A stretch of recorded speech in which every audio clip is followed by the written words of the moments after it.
Welcome to Deep Dive Film School. I am Adam Sherlock. And I'm Adam Poulter. And if you like what you see /hear, please like and subscribe. You can find us in all the spaces and places that people Find good media. That's right. You can check us out on Instagram, TikTok, and YouTube.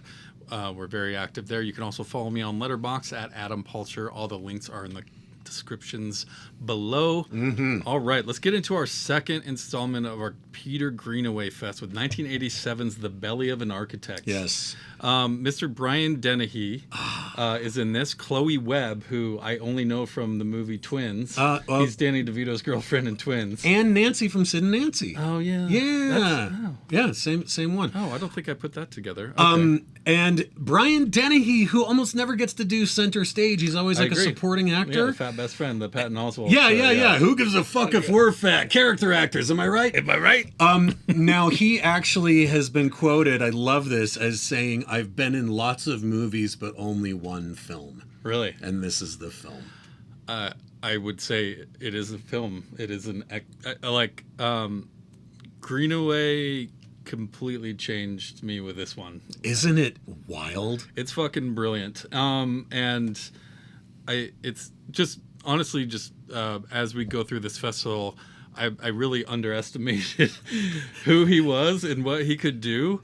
And this is not like Drowning by Numbers. It's gothic. It's huge. Yeah. The scope of it is massive. Absolutely. Yeah. And, it's hard for me not to think of multiple other movies. I mean, we've kind of seen this story before to some way as far as this insecure American older guy who has a younger lady, constant artist and in his own head, struggling artist. He comes to Rome to put this exhibition on for one of his favorite architects, Boulez. Who's fairly unknown, is not celebrated at this point, really. Especially in Rome. Yeah. He even mentions that. But, there's a lot of pressure that comes with this. He's renowned as well. There's a lot to unpack here. I don't know where we want to start. Dennehy is Storley Cracklight. Yeah, his wife is Cracklight. Great last name. Such absolutely. a great name. And then his wife is Louisa. Yes. Which is Chloe Webb. I mean, I think one thing that's really interesting. I mean, the first thing I'll say right out of the gates is that I know from some of the research I did after watching this, and that was washing over me in the moment, and I'm sure you felt this way too, is that there was so much. Obviously, we talked about this last time. Greenaway is also a painter, a visual artist.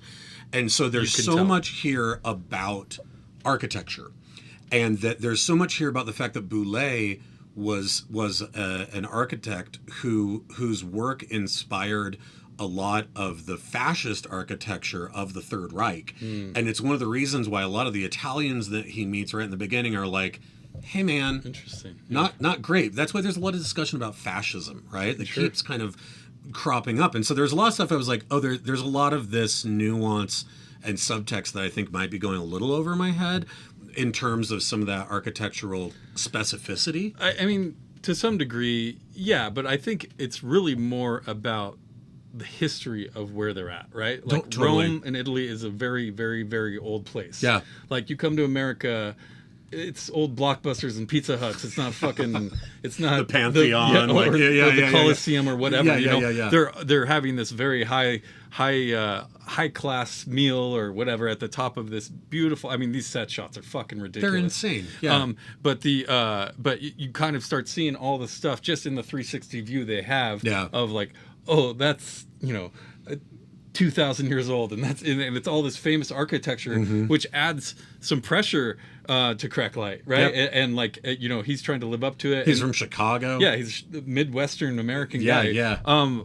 Has to be the best performance of Dennehy's career. It's absolutely it's incredible. Not even close, right? He is Cocoon's Cracklight. A close second. I mean, Cocoon's amazing. So is FX. I don't know if you remember FX. Oh, I do. Yes. But no, the character of Cracklight, even just that name, this idea of a light that's been prismed.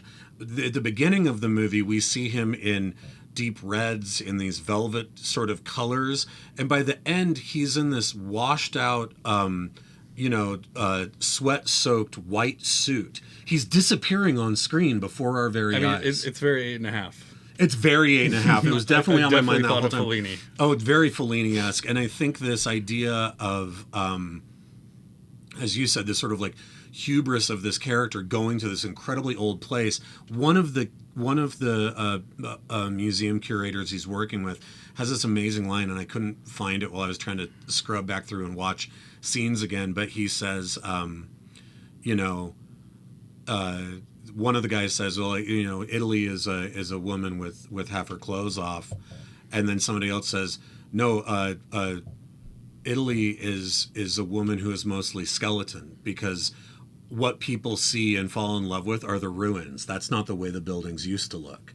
Like, they're decaying, right? Yeah. And it's so interesting because while they're talking about this, Cracklight is now understanding that he also is decaying. He starts obsessing about what's wrong with his stomach. He doesn't know what it is. Sure. But he's obsessing that there's something wrong, and so he's like, I'm being eaten away. I'm disappearing. Whatever it is, I'm changing. I'm falling apart. You know, they open this movie with a sex scene on a train. Yep. Basically, Greenaway loves his sex. He does. He's a horny man. He also loves shitty men. Yes, he does.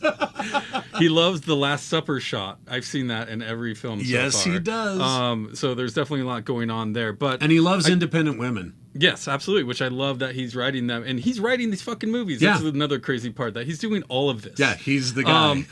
But obviously another huge part of Cracklight's stress here is this young Italian architect, Caspian or something. I think it's Caspasian. Something like that. Anyways, but he's immediately schmoozing his wife. Yeah. And I think he's too old for you. Yeah, first thing he says to her. Right away, like barely, they play it up like she's been there 10 months before he makes a move. And there's a lot of time pass. It's not super clear how long they've been there, but this is a big exhibition that they're putting on for this. And I don't even know what goes into that. But regardless, he's immediately doing that. So that instantly causes him stress right there. He can see it. Mm-hmm. We get these great shots in this big bedroom, and he just sits in the corner and lets them act. Yeah. And you don't have to zoom in, you don't have to cut in. No, it's all wide shots. Just let him do it. And let him walk around the space. Let him explore, walk into frame, out of frame. Yeah, we see different. Obviously, any great director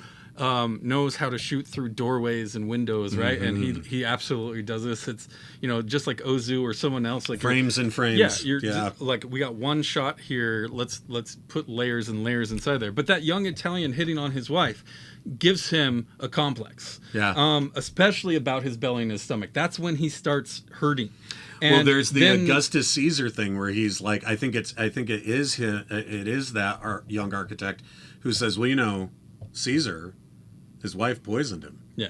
And so you literally, within a couple of days, he's accusing his wife, like, well, then eat one of the fucking dates. Yeah, you eat a you're date. Poisoning me. Why won't you eat one? Yeah. And you're like, he's poking the bear, for sure. 100%. He knows exactly what he's doing, and that he wants her. They give it up to indigestion, and it's so funny because Greenaway's so literal with his titles. Drowning by Numbers, very literal in that movie. Mm-hmm. Belly of the Architect. He gets to the point where he's printing out on this printer copy paper all of these versions of Caesar's just ripped belly and abs and all of this stuff, and he keeps putting it over himself. And he there's all sorts of things with rope and at the end with his his insides and what he's playing with, and like some of these shots are crazy. So and he's drawing on the photocopies, and this does have I love that as the movie continues to go along and we're watching Cracklight's psyche really starting to fall apart, there's a really graceful transition from all old looking architecture. We start to get into newer things. I mean, that's where we see the black and white photocopier, these very 80s things. We see these great montages of research. And we see the architect's sister who seduces Cracklight. Her apartment is just white and black and like linen. It is so. It looks like a. It looks like a music video from from the 80s. It's true. Like he loves the color transitions here. It almost reminds me of like Cries and Whispers by Bergman, and just these, 100%, just yeah. like just the heavy colors that we're seeing. There's a lot of that there, even more so in The Cook, The Thief, The Wife, and His Lover. Yeah, very much so. But anyways, he ends up seducing her. Then she discovers she's pregnant. Yeah. Through this movie, and she's 3 months pregnant before she even tells Cracklight. Yep. And she's like, why hasn't he noticed? Yeah. Like her. She's like, you haven't been around to notice. Yeah. You're too caught up in your work. Well, and again, what is pregnancy but something happening in a belly? Like the images of bellies are everywhere in this, right? Yeah, I mean, yeah. from the moment you talked about that lovemaking scene on the train, right after they make love, he rolls over and Dennehy's big belly is there, right? Yeah, yeah. And then the very next thing that we see is the dome of the cathedral, right? And that is a belly. Yep. We see the cake that they serve him that's in the shape of the Newton cathedral, and that's in the shape of a belly. Like the little lights they hold are bellies. Like all of it are these dome shapes, right? And which actually brings me to another point. This conversation around Isaac Newton and around gravity and the idea of things going up in the air and then falling down, right? Mm-hmm. The symbolism there, and what's interesting is that in real life, I think they brought into circulation in '84 the Newton dollar. Yes. In England. He's on the pound. And then they discontinue, which again, a pound is a measurement of weight. Yes. Right? And the gravity and like the symbolism just keeps nesting all down. And he loses his pound that has Newton on it. And it's burning. We see it in the beginning, it's burning in the cake. Yeah. And then we get a mirror image of that same dollar at the very end of the movie. Mm-hmm. It's given back to him, right? And so the symbolism, and then we know what happens to him at the end, also has to do with gravity, also has to do with the weight, right, of things, mm-hmm. and even his career has the up and down to it. So it's like this literal and figurative symbolism is like so beautifully mirrored over and over and over again in this movie, just like it was in our last film and just like it will be in our next films. Like, yeah. I think it's something that, again, makes these into, I keep seeing all of Greenaway's films being described as art films. And it's almost because you can't go, is it a drama? Is it a tragedy? Is it a comedy? Is it an absurdist comedy? Is it a surrealist drama? You know, it's like... This one was more of a drama than very Drowning much, by Numbers. Drowning by Numbers was funny. Like, the shit going on in the background of some of that stuff was laugh out loud. This isn't funny, but it does have some absurdist moments that I think makes people go, well, what is it? And so it gets referred to as an art film. Yeah, I could see that. I mean, he's a very artsy person. He's an incredibly artsy person. He's a painter. Absolutely.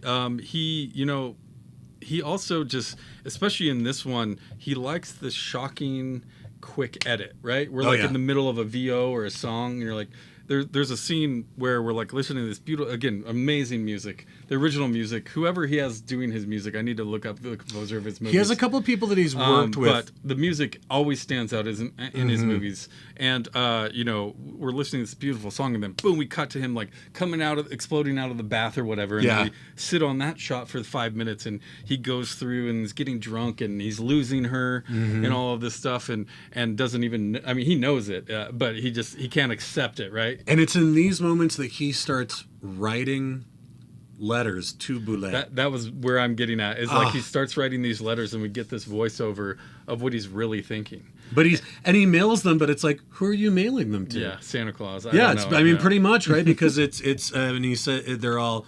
dear Etienne, right? And it's so like the one that they start off a little hopeful, and they start to get sadder and sadder. But the one, and this is where it's like all of the themes started to roll together and tie together for me is, he says, dear Etienne, my wife betrayed me. I'm lost. Life has no longer any color, taste, or value in my eyes. I look for you, and I see Piranesi's ruins thrown out of Rome's stomach, like vomit, right? Everything I thought to be safely enclosed in the world's perfect frame is now broken into my life fragments. I always climb stairs, but to go where? The cancer is devouring me. Yeah. And it's there's so... a Black Swan thing there, right? Very much so, right? And this idea of like that once he does start to get so sick that he's vomiting, and my God, one of the most gorgeous scenes to involve vomit I've ever seen, when he's in that long corridor with the wild dogs in it, and he leans up against the wall and he's throwing up, and I'm like, but again, how Greenaway is that it's like, it's a person vomiting, and it's one of the most beautiful fucking things you've ever seen. True. Right? And you're just like, of course he knew. He was like, oh yeah, this is how, and then the dogs start eating his vomit, right? And you're like, but it's spellbindingly beautiful. And right? You've never seen this one before. I've never seen this one before. I this one floored me. It had me thinking days after of what's going on. And again, we've seen this before, but he is such a unique voice and a unique director that he just makes it his own. And that's what great artists do, right? Like, no matter, we've seen the formula since Shakespeare of what works and what doesn't, as far as like, storytelling goes, right? Right. And so it's fascinating to see. I think that's like, when you said that, it made me think of someone like Bergman, where I'm like, Bergman sets up a scene, whether it be something in Fanny and Alexander or scenes from a marriage, where I'm like, when the scene starts and they start moving into some pivotal emotional crux of the film, the way that it's directed, the way that it's framed, the cinematography for it, and then the acting of it, it's not that it feels like something I've seen before. It doesn't, but it feels like something that echoes deep within you of like, of course this works.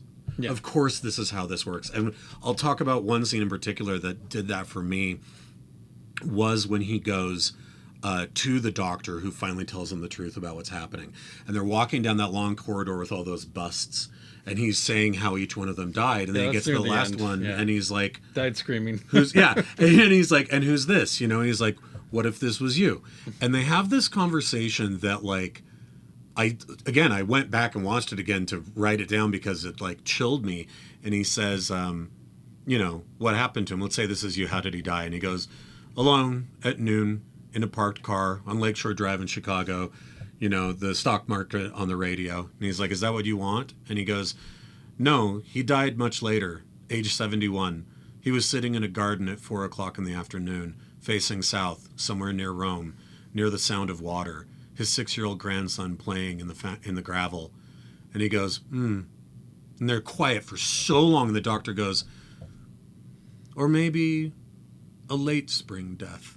and then it's seriously, I count it, it's like over a minute of silence, just watching Dennehy's face, and he goes, slowly realizing, and he goes, he's telling him. How late? Yeah. And he's like, maybe last week of May. It's like, so, like, we're just sitting on these two figures between this bust of this unknown emperor, and we're just looking at Dennehy's face, and it's fucking insane how well it's done.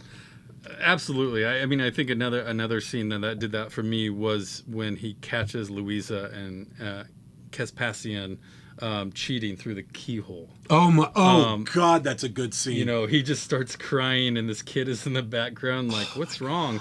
And he's just torn apart. Yeah. And he breaks the chair, he falls down, and the whole time you could see them chasing around each other naked and through the keyhole. And hollering. And that's the only point of view that we get. Greenaway's pretty good about not really being there during the super intimate moments necessarily, at least close up, right? He still likes to be far away for some of those moments, but we're going through that, and as always, one of the most underrated aspects of film is sound, right? And you hear them moaning in the background, having all of this pleasure without him, and he's just outside the door falling over, and that's when you notice a big shift in his letters of how he is.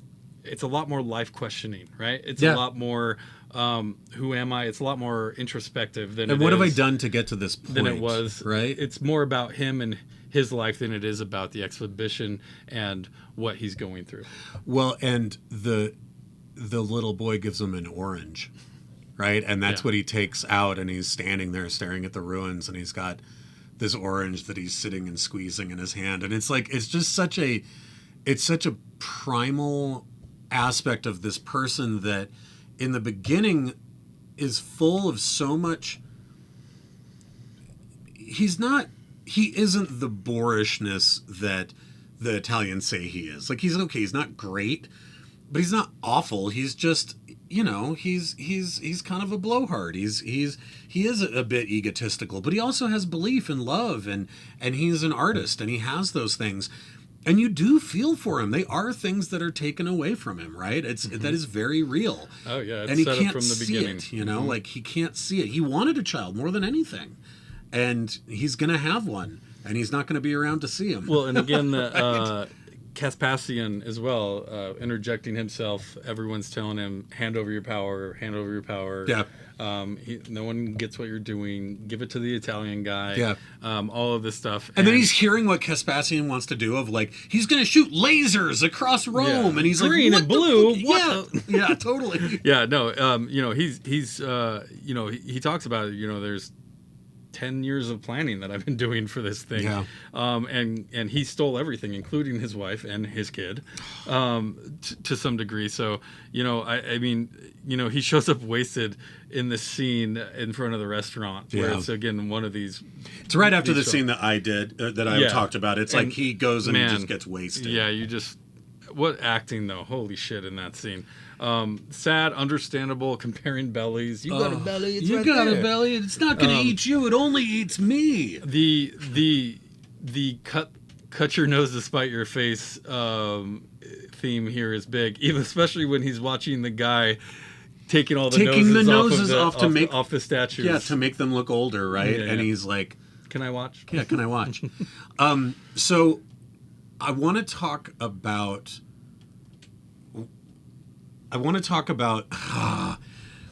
I have a theory.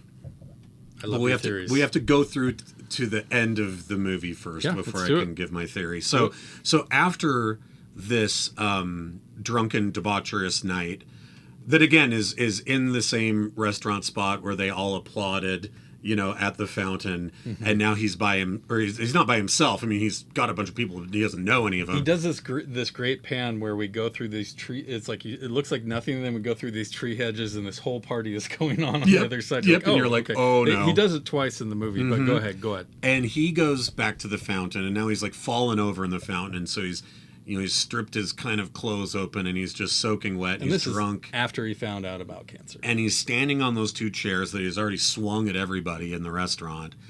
And the bells start going off, and he starts applauding again, right? But now it's this mad applause, and then he collapses. Cut to the next morning. And it's maybe one of the most striking images in the whole film, which is saying a lot. It is. Is this, can I guess?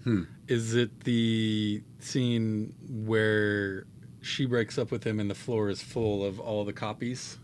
Well, there's that. Oh, God, I forgot about that scene. No, there's that scene. That's their fight scene. That is their fight scene. Yeah. I believe that, but that happens before the drunken debauchery. Yeah, I guess you're right. Okay. I think it actually goes doctor, then that scene, then the drunken debaucherousness. But yes, no, you're right. All the photocopies on the floor, and the red in that room, again, the red everywhere. No, I was going to say it's the next morning, and we suppose it's the police station or something, but there are those pieces of the statues of Caesar that are like, it's again, one of them is a giant belly, and it's the size of a small house. There's a foot that's the size of King Kong's foot. There's a face, and they're just sitting. They're just like there, and he actually goes up to the foot one, and he scratches his back on the big toe, which is amazing. And then he gets called over, and they ask him details, and what's your age going to be your next birthday? And he's like, I'm not going to have one, right? They ask him all this stuff, and then they let him go, right? So after that, we go to the final exhibition, right? And it's finally here. He can't go in. And he can't go in, right? So he can't go in, and his wife's there, and she's 9 months and some change pregnant. She's getting ready to have a baby. And they're with the other architect, and all of the other museum curators, everyone else that we met in the beginning is there, right? And even his wife's like, "Where's Cracklight?" Right? And he's there. He just pays a guy to get in the back way. Right. So, and then we see the thing that he had described wanting, which was, in the very beginning, he wanted that dome, which is again another belly, Yeah. split open. And inside of it is a light.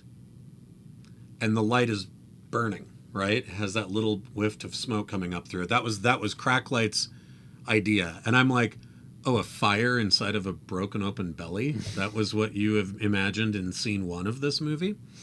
And they ask, since Cracklight's not there, they ask her to give a little speech. And then you're so pissed, right? Because you're watching this and you're like, You know what's going to happen. you know what's going to happen, but you're also like, all you assholes took credit for all of this. He's the one who wanted this. She gets up, she says a few words. He goes up above onto the balcony, and he's looking down on her right from above, and he takes off all his jewelry, and he takes off his watch, and he takes out his wallet. And again, using this theme of gravity, he falls backwards out the window. On purpose. To his death, lands on that car. That's the most similar to the other Greenaway films, is that entrance to the exhibition. The way that car looks, the bright red text on the white, like that, all I was like, that's very... He obviously likes architecture as well. Oh, yeah. You can tell in all of his crazy ass set pieces. Yep. And there's some stunning stuff. There's too much to talk about. Yeah. It was hard for me not to think about The Brutalist as well, watching this. I can imagine. I'm sure. I haven't seen it, but I'm sure. Yeah, this is, a different story, a different type of thing. But you could see that the struggling artist type of thing, and just obviously all the architecture stuff stands out as well. But so here's my theory. Yeah. Oh, you have. Let's get through it. I wanted to go through all the way through that ending because I think through that whole ending that I just described, yes. I think Cracklight's dead. I think I read this. I think he died. Oh, really? Yeah. Okay. Well, I didn't read it, so this somebody else thought the same thing. I think.